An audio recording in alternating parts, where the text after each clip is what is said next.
श्री महाप्रज्ञ गुरुवे नमः। ओम श्री महाप्रज्ञ गुरुवे नमः। हर आदमी पथ पर चलता है। कहीं छोटी सड़क है, कहीं बड़ी सड़क है, राजपथ है, कहीं छोटा पथ है, कहीं पगडंडी भी है। आखिर चलता है पथ पर, कोई न कोई रास्ता चाहिए। जहाँ रास्ता बंद हो जाता है, चलते चलते रुकावट आ जाती है, तो फिर किसी का परामर्श लेना होता है, पथ दर्शन लेना होता है कि अब आगे कहाँ जाऊँ, ये रास्ता ये बंद हो रहा है, कोई रास्ता बताइए, पथ दर्शन लेना होता है। ऐसी ही समस्या भगवान ऋषभ के 98 पुत्रों के सामने आ गई। एक और भरत का आदेश कि सब आओ और इसमें विजयोत्सव में भाग लो, वह आदेश है। और दूसरा ये था कि भरत की अधीनता स्वीकार करो। वे नहीं चाहते कि हम भरत की अधीनता स्वीकार करें। दूतों को तो भेज दिया, फिर मिले सब 98 भाई, परस्पर विचार किया अब क्या करें, कोई सूझ नहीं रहा है। तब कहा कि हम क्यों उलझें, चलो भगवान ऋषभ के पास। सब मिलकर आए ऋषभ के पास और बोले प्रभु एक बड़ी समस्या है। क्या है? कि भरत हमारा राज्य छीनना चाहता है। अधिकार क्या है? आपने दिया था, भरत ने तो हमें कोई राज्य दिया नहीं। जब आपने ही 100 भाइयों में बंटवारा किया तो हमें आपने राज्य दिया था। अब भरत का अधिकार क्या है? किंतु वह लगता है कि सत्ता का उन्माद आ गया और अहंकार आ गया और हमारा राज्य छीनना चाहता है, और हम उसकी अधीनता को स्वीकार नहीं करेंगे। जहाँ अहम टकराता है वहाँ समस्या पैदा होती है। भरत बड़ा भाई है और ये सब छोटे भाई हैं, किंतु जहाँ अहंकार टकराता है वहाँ छोटा बड़ा कोई नहीं होता, अहंकार ही बड़ा होता है। और अहंकार टकरा गया। अब हम उसकी अधीनता को स्वीकार नहीं करेंगे, अन्यथा बड़े भाई की बात मानने में कोई कठिनाई नहीं, किंतु मनवाने वाला भी ठीक नहीं मनवा रहा है, और मानने वाले भी कैसे मान सकते हैं, यह होता नहीं है। हम क्या करें? हम आपसे एक मार्गदर्शन लेने आए हैं। हम राज्य तो देंगे नहीं, तो दूसरा विकल्प है युद्ध। हम आपसे यह परामर्श या अनुमति लेने आए हैं, रास्ता बताएं आप, क्या हम भरत के साथ युद्ध कर लें? आज्ञा लेने आए हैं। अब भगवान ऋषभ जो सारे समाज की शांति की व्यवस्था करने वाले, वे कैसे अनुमति दे सकते हैं कि तुम युद्ध कर लो? अब युद्ध की अनुमति तो मिलेगी नहीं। इधर उनका आग्रह कि आप हमें अनुमति दें, हम युद्ध कर लें। आपकी अनुमति के बिना हम भाई के साथ युद्ध नहीं करेंगे, बड़ा भाई है आखिर। इसलिए पथ दर्शन लेने आए कि आप रास्ता दिखाएं, हम क्या करें, युद्ध करें या और कोई रास्ता है? कोई इसके सिवाय कोई रास्ता हो तो आप हमें पथ दिखलाएं। पथ दर्शन का बड़ा एक महत्व होता है, और पथ दर्शन में कहीं कहीं जहाँ रुकावट होती है वहाँ पथ में अपथ भी मिल जाता है। आजकल जहाँ रास्ते में सड़कों में रुकावट है तो अंतरिक्ष में भी जाने लग गई कि वहाँ कोई रुकावट नहीं है। तो पथ की जरूरत है। भगवान ऋषभ ने कहा देखो तुम्हारा तर्क ठीक है, तुम्हारी बात ठीक है, न्यायोचित है कि राज्य मैंने दिया था, भरत ने नहीं दिया तुमको। जैसे मैंने भरत को राज्य दिया वैसे तुमको भी दिया था, बराबर बंटवारा 100 भाइयों का हुआ था। अब भरत चक्रवर्ती बन गया और वह अपना आदेश मनवाना चाहता है,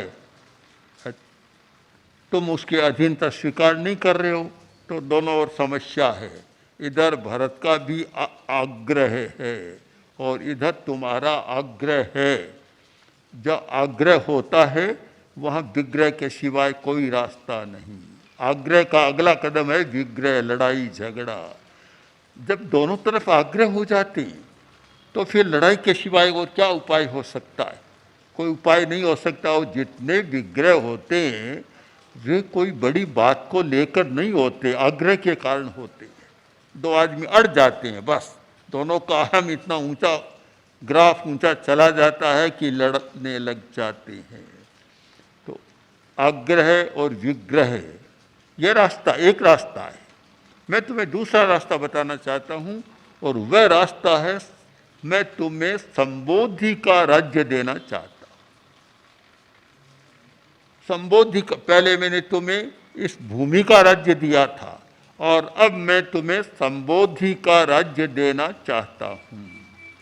संबोधि का राज्य कौन सा राज्य है भगवान भाई? हमने नाम भी नहीं सुना, कौन सा राज्य है? तो भगवान ने कहा कि देखो वह राज्य ऐसा है जिसे कोई भी नहीं छीन सकता। न चक्रवर्ती अधिकार कर सकता, न कोई दूसरा कर सकता, कोई कुछ भी नहीं कर सकता। सर्वथा सुरक्षित राज्य, सर्वथा स्वतंत्र राज्य, जिस पर कोई अधिकार करता भी नहीं, कर भी नहीं सकता, ऐसा राज्य। तो सब एकदम आए कि बहुत अच्छा राज्य है, ये तो बहुत अच्छा राज्य है।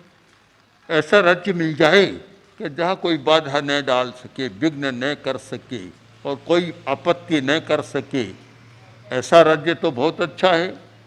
प्रभु ठीक है, हम भरत के साथ लड़ाई नहीं करेंगे, युद्ध नहीं करेंगे, आप हमें वह राज्य दे दें, हम इस राज्यों को छोड़ देंगे।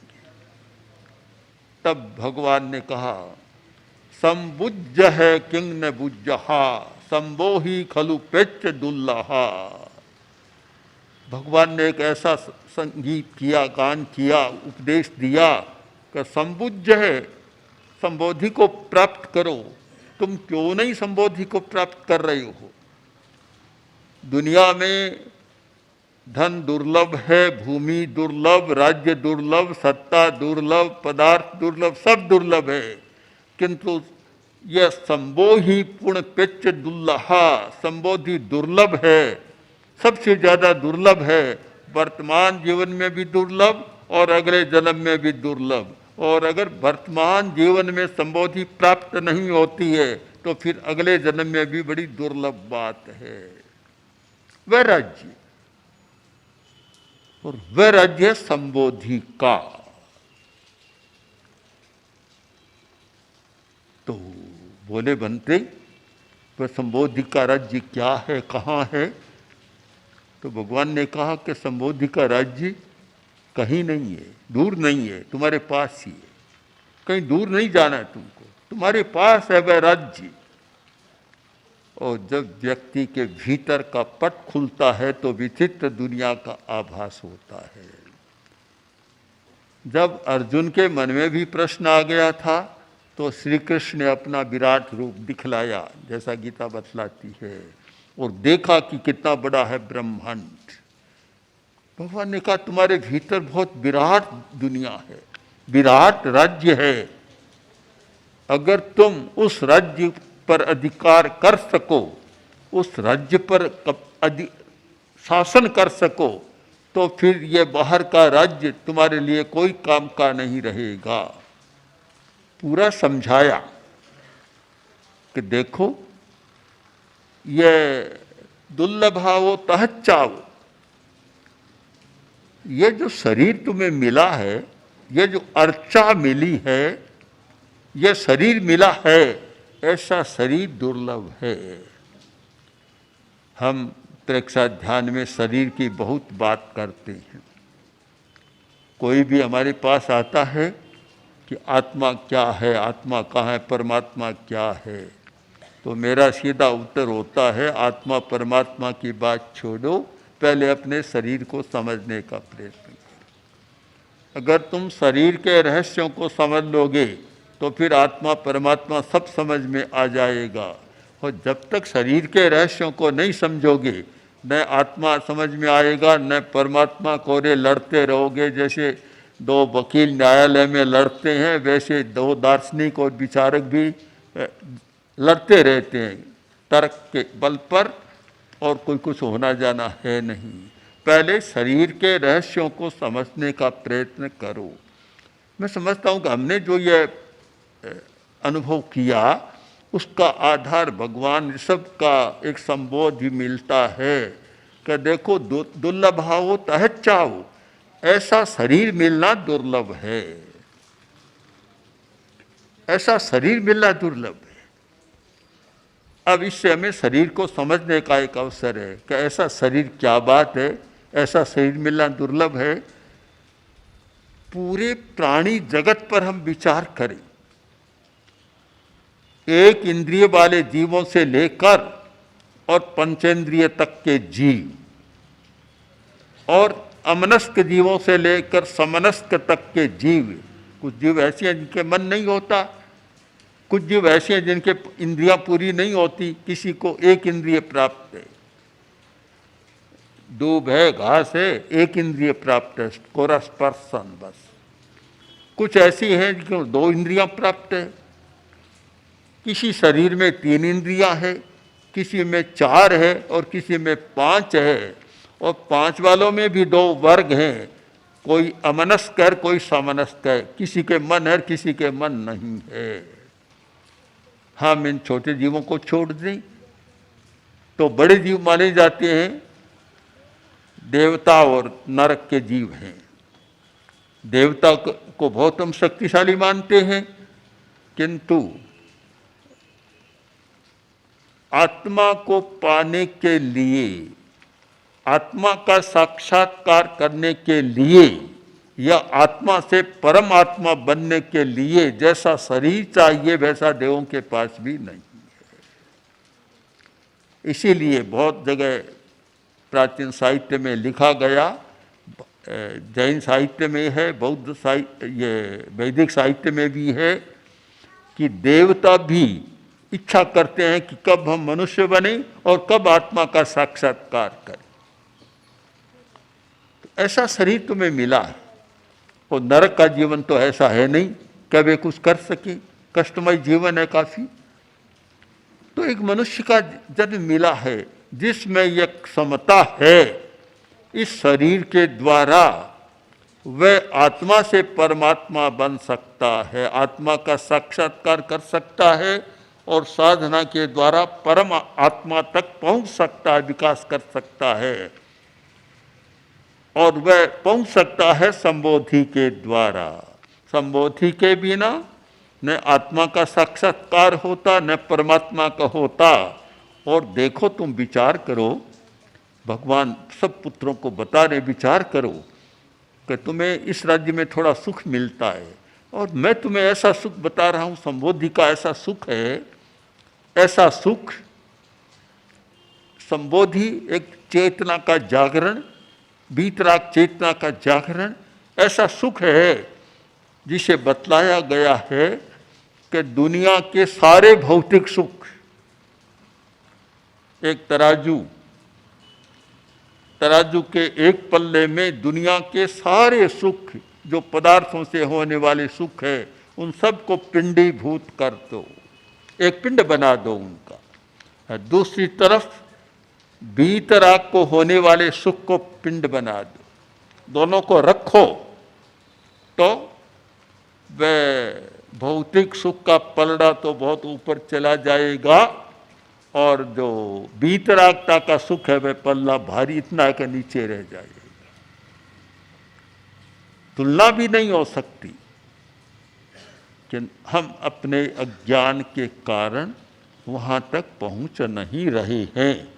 इतना तुम्हारे भीतर है, और संबोधि के द्वारा तुम उसको प्रकट करो, और वह राज्य एक आत्मा का राज्य, संबोधि का राज्य या परमात्मा का राज्य मैं तुम्हें देना चाहता हूं।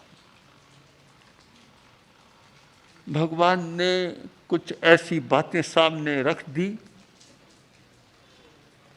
और सब दूसरी दुनिया में चले गए। अब भाई परस्पर बैठे हैं, एक कहता बोलो भाई कि नहीं, बात तो यह ठीक है, हमें तो भाई संबोधि का राज्य लेना है, छोड़ो उस राज्य को, जहाँ लड़ाई झगड़ा होता है और छीना झपटी चलती है उसको छोड़ो, यही लेना है। सब 98 एक मत हो गए कि हमें वह राज्य छोड़ना है और संबोधि का राज्य लेना है। सबका काम हो गया, सब संबोधि को प्राप्त हो गए और सब ने निश्चय कर लिया कि हम सब अपने अपने राज्य में जाकर उस राज्य को छोड़ देंगे और संबोधि का राज्य स्वीकार करेंगे।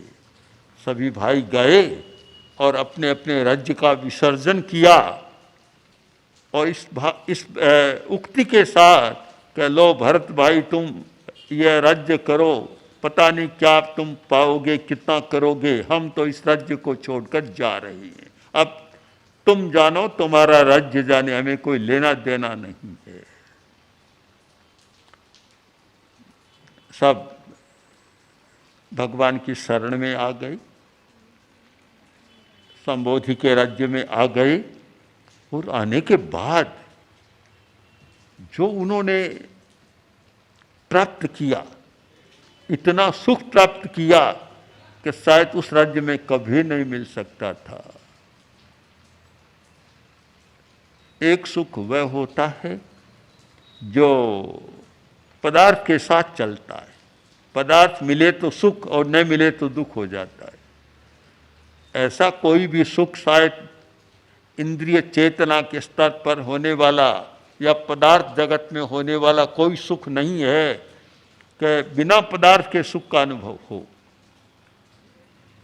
भूख है, खाने को रोटी मिली तो सुख हो गया, प्यास है, पीने को पानी मिला तो सुख हो गया, और कोई चीज की आकांक्षा है, मिल गई तो सुख हो गया, धन की आकांक्षा है, धन मिला तो सुख हो गया, जो भी चाह है वह चाह पूरी हुई, सुख हो गया। बस चाह पूरी न हुई, भूख है, रोटी नहीं मिली तो दुख हो गया। यह दुख सुख पदार्थ के साथ चलता है और बहुत छोटा है, किंतु एक वह सुख है जो पदार्थातीत, जो अपदार्थ से मिलता है, केवल चेतना के स्तर पर अनुभव किया जा सकता है, और वह सुख बहुत ज्यादा है। शायद ये बात मैं स्वयं मानता हूं कि मैं कह रहा हूं, आप सुन रहे हैं, समझ में आ रही है नहीं, मैं नहीं कह सकता, नहीं मैं समझा सकता न आप सहज समझ सकते। यह तभी समझ में आ सकता है जब स्वयं आप उसका अनुभव करें और उस संबोधि के राज्य में प्रवेश करें, तब अनुभव आ सकता है। प्रेक्षा ध्यान का शिविर था, बहुत पुरानी बात है, और उन दिनों पूरा कार्य मैं संचालित करता था, ध्यान चारों समय ध्यान चलाता था। तो शिविर 10 दिन का पूरा हो रहा है और सब लोग जा रहे हैं। मैं नीचे के कक्ष में, तुलसी अध्यात्म निडंग के नीचे के कक्ष में खड़ा था, लोग जा रहे थे और सब अपना अपना अनुभव बता रहे थे। एक दंपति आए, मुंबई से आए हुए थे, पति पत्नी जा रहे थे, वंदना की, वो वंदना करके रोने लग गए, आंखों में अश्रुधारा बह चली। मैंने सोचा कि शायद किसी ने कोई अपमान कर दिया, इसका कोई तिरस्कार कर दिया, क्या बात। मैंने पूछा बोलो क्या बात है, किसी ने कोई तिरस्कार किया? नहीं, यहाँ तो इतना अच्छा वातावरण है, सवाल ही नहीं है। तो फिर आंखों में आंसू क्यों? बोले कि यह दुख का नहीं है, हर्ष का आंसू है। मैं क्यों? कि 60 बरस का हो गया हूँ, मुंबई में रहता हूँ, मोहमयी नगरी में रहता हूँ। उसने मुंबई नहीं कहा, मोहमयी नगरी में रहता हूँ, और करोड़पति आदमी हूँ, कोई धन की कमी नहीं है, 60 वर्ष तक जितना सुख भोग सकते हैं मैंने भोगा है, कोई कमी नहीं है। किंतु इन 10 दिनों में और विशेषतः जब आपने दर्शन केंद्र पर ध्यान कराया, उस समय मुझे जो सुख मिला वह आज तक 60 वर्ष में नहीं मिला। अब उस सुख को मैं छोड़कर जा रहा हूँ, इसलिए आंसू आ रहे हैं। ऐसी कितनी घटनाएं, पता नहीं कितनी घटनाएं हमारे सामने आती है। या तो हम यह माने कि वे झूठ बोल रही है, और ये माने कि वे दूसरी दुनिया की बात कर रही है। झूठ बोलने का कोई कारण नहीं, कोई लेना देना तो है नहीं। जहाँ व्यापार लेना देना होता है वहाँ तो आदमी झूठा भी काम चलाता है, कुछ प्रशंसा भी करता है और भी करता है, झूठी बातें चलती है। किंतु जहाँ कुछ लेना देना नहीं, झूठ का सवाल नहीं। जिस व्यक्ति ने अनुभव किया है और अनुभव के स्तर पर जो प्राप्त किया है वह शब्दों के द्वारा तो कहा नहीं जा सकता, किंतु ऐसा होता है, ऐसा होता है, ऐसा संभव है, ऐसा पॉसिबल है, असंभव नहीं है। किंतु शब्दों के द्वारा तो बताना बड़ा मुश्किल है। इसीलिए अध्यात्म के क्षेत्र में एक वह कहावत चलती है, उक्ति चलती है कि गुड़ का स्वाद अनुभव किया जा सकता है, बताया नहीं जा सकता। कहते हैं गूंगे का गुड़। एक गूंगा आदमी है जो बोल नहीं सकता, मूंगा है, गूंगा मूंगा, उसे कुछ गुड़ दिया, खाया और पूछे बोलो कैसा स्वाद है। अब बेचारा बोल ही नहीं सकता, क्या बताएगा। मैं तो ये कहता हूँ गूंगे का नहीं, ये समझदार का गुड़ है कि गुड़ खा लिया, अब पूछो कैसा स्वाद है, वह कहेगा मीठा, तो कोई दूसरा कहेगा मीठा क्या होता है। जिसने गुड़ नहीं खाया वह पूछेगा मीठा क्या होता है, अब क्या समझाएगा वह। जैसे कोई एक अंधा आदमी था, अंधा, और किसी मित्र ने उसे भोजन के लिए बुलाया और खीर बनाई, अच्छी लगी खाने में। पूछा ये क्या है, कि खीर है। कि किससे बनती है, कि दूध से। कि दूध कैसा होता है, कि जो सफ़ेद सफ़ेद दूध होता है ना, कि कैसा होता है, कि बगुले का जैसा रंग होता है ना, सफ़ेद बगुले जैसा होता है। कि बगुले की जो नस टेढ़ी होती है, अच्छा मैं समझ गया कि बगुले की नस जैसा टेढ़ा मेढ़ा होता है वह दूध होता है। क्या समझेगा, समझाया नहीं जा सकता। जो शब्दातीत है उसे शब्दों के द्वारा कभी व्यक्त नहीं किया जा सकता। कुछ ऐसा सत्य है जो शब्द वाच्य है, शब्दों के द्वारा वाच्य हम बता सकते हैं, और कुछ ऐसा है जो शब्दों के द्वारा वक्तव्य नहीं है, शब्दों की शक्ति नहीं है, कोई समझ भी नहीं सकता। अब एक आदमी जो गुड़ खा रहा है, चीनी मिश्री खा रहा है, उसे पूछे स्वाद कैसा, कि मीठा है, जिसने कभी नहीं खाया वह कैसे समझेगा। जिसने कभी देखा नहीं, चखा नहीं, वह कैसे समझेगा। आपके मेवाड़ की बात है, मेवाड़ का एक बैरागी जो हमारे धर्म संघ आगे जाकर बहुत बड़ा ज्ञानी संत हुआ, मुनि घासीराम जी, बड़े ज्ञानी संत हुए हमारे धर्म संघ में। तो वे जब बैरागी थे तो पूज्य कालूगणी के दर्शन करने के लिए सुजानगढ़ में गए। तो जब बैरागी आता है तो लोग सब उसका आव भगत करते हैं। तो वहाँ लोढ़ा परिवार, बहुत बड़े परिवार है लोढ़ा परिवार, वे अपने घर भोजन के लिए ले गए और खीर बनाई। और सब जगह ही शायद परंपरा है, थली में तो बीकानेर राज्य में ज़्यादा चलता था कि खीर पर ये बादाम की कतरन और सारा खूब डाल देते थे। तो जब सब भोजन करने बैठे और बैरागी भी बैठा, तो सब लोग खा रहे हैं। बैरागी और तो फलका साग तो खा रहा है, खीर नहीं खा रहा है। तब जो लोढ़ा परिवार के मुखिया थे बोले, बैरागी जी ये खीर क्यों नहीं खाते हो। तो बोला क्या खाऊं, चतराई नहीं है यहाँ कोई, चतराई नहीं है, कितनी तो लटें कुल बुला रही है, खाने की चीज़ है क्या, ये खाने जैसी है ही नहीं। अब जब तक जिस चीज़ का पता ज्ञान न हो तब तक वह कैसे खाएगा। मैंने यह भी सुना है कि कोई थली का आदमी इधर मेवाड़ की गोगुंदा की तरफ आए थे और पुरानी कोई गांव का आदमी था। तो गांव के बहुत लोग ऐसे हैं जो कभी आम खाया नहीं था, कहीं रस मिल गया तो खा लिया, आम नहीं खाया था। तो यहाँ कोई प्रथा ऐसी अभी होगी शायद के थाली में रस नहीं, सीधे आम परोस देती है। तो आम परोस दिए, अब वह भोजन तो कर रहा है, अब देख के आम है खाओ, तो इधर लेता है उधर लेता है, कहाँ से खाऊं, कहाँ मुंह कहाँ है, किधर से मुंह खोदूं, खाया नहीं, रख दिया ऐसे।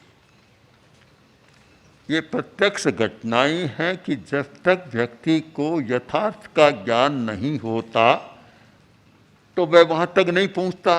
तो अनुभव की बात तो और है, जब तक अनुभव नहीं होता तब तक हम कल्पना भी नहीं कर सकते, न कोई बता सकते। आखिर बताने वाला भी यही कहेगा कि अभी मैंने शब्दों में बताया है, अब इससे आगे बता नहीं सकते, तुम स्वयं अनुभव करो। इससे एक शब्द और शब्द से आगे का तत्व है अनुभव। अनुभव शब्दों में कहा, अब उसको रियलाइज करो।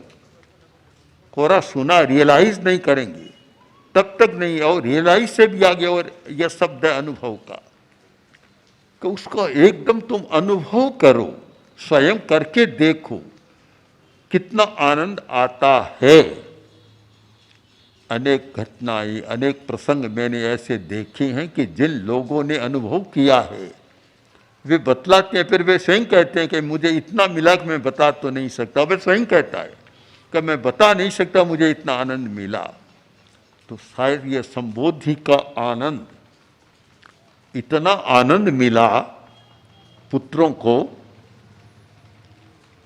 कि अब कृतकृत्य हो गई, सार्थक हो गई, और बोले भगवान आपने हमें ऐसा राज्य दिया है कि वह राज्य तो बहुत छोटा था, जहाँ आए दिन चिंताएं, बाधाएं, क्लेश, समस्याएं होती थी। न कोई बाधा, न कोई क्लेश, न कोई समस्या, कुछ नहीं, सबसे परे निरंतर आनंद। इसीलिए उत्तराध्ययन सूत्र में कहा गया एक शब्द का बड़ा महत्वपूर्ण प्रयोग है कि अत्यंत सुखी। अत्यंत सुखी, एक होता है सुखी और एक होता है अत्यंत सुखी। सुखी तो वह है कि मनोज्ञ वस्तु मिली सुखी बन गया, और मनोज्ञ वस्तु नहीं मिली तो दुखी बन गया। दामाद गया ससुराल और काफी आव भगत की, तो लोगों ने पूछा कैसा, कि ससुराल तो बहुत अच्छा है, हमारे सब बहुत अच्छे हैं। 2 दिन बाद जब देखा जा ही नहीं रहा है तो रूखी रोटियां डाली, और फिर किसी ने पूछा कैसा है, कि बस नहीं पूछो तो ही अच्छा है, बस यहाँ से रहना ही अच्छा नहीं है। तो पदार्थ मिलता है तो सुखी बन जाता है, नहीं मिलता है तो दुखी बन जाता है। वह सुख दुख का द्वंद्व है, और वह सुख जहाँ सुख दुख का द्वंद्व नहीं है, दोनों से परे एक आध्यात्मिक सुख प्राप्त होता है। जब स्थिति में चले गए 98 पुत्र, समस्या समाप्त हो गई कि न तो युद्ध हुआ न और कथा बतलाती है कि जब भरत को यह पता चला, दुखी हुआ कि मेरे सारे भाई मेरे कारण चले गए, सब राज्यों को छोड़कर चले गए, तो कहते हैं कि वह सब भाइयों के लिए भोजन बनाकर लाया कि कम से कम इतना तो प्रसाद चढ़ा दूं, कर दूं कि कृपा करें भोजन तो मेरा ले लें। आया और वह भोजन की बात कही तो सब ने कहा कि हमने तो भोजन जो प्राप्त करना था कर लिया, अब तुम्हारा भोजन मुझे नहीं चाहिए, बस तुम्हारा राज्य संभालो। और एक बात सुन लो कि अगर तुम्हें भी सुखी बनना है तो हमारे रास्ते पर आओ, भगवान से पद दर्शन लो और अत्यंत सुखी बन जाओ, अन्यथा तुम जाने तुम्हारा काम जाने। हुआ, एक समय हुआ कि उसी स्थिति का भरत ने भी अनुभव किया, कुछ समय के बाद किया, पर किया। और यही तो कारण है कि शीश महल में बैठे बैठे कांच में अपना मुंह देखते देखते केवली बन गए। तो हम ये अनुभव करें कि मनुष्य का शरीर मिला है, हम इसका उपयोग क्या कर रहे हैं? केवल भौतिक पदार्थों की प्राप्ति में, उनके भोग में ही इसका उपयोग कर रही है, या इसमें क्षमता है कि इस शरीर के द्वारा केवल ज्ञान तक ज्ञान प्राप्त किया जा सकता है, इस शरीर के द्वारा परम पद प्राप्त किया जा सकता है।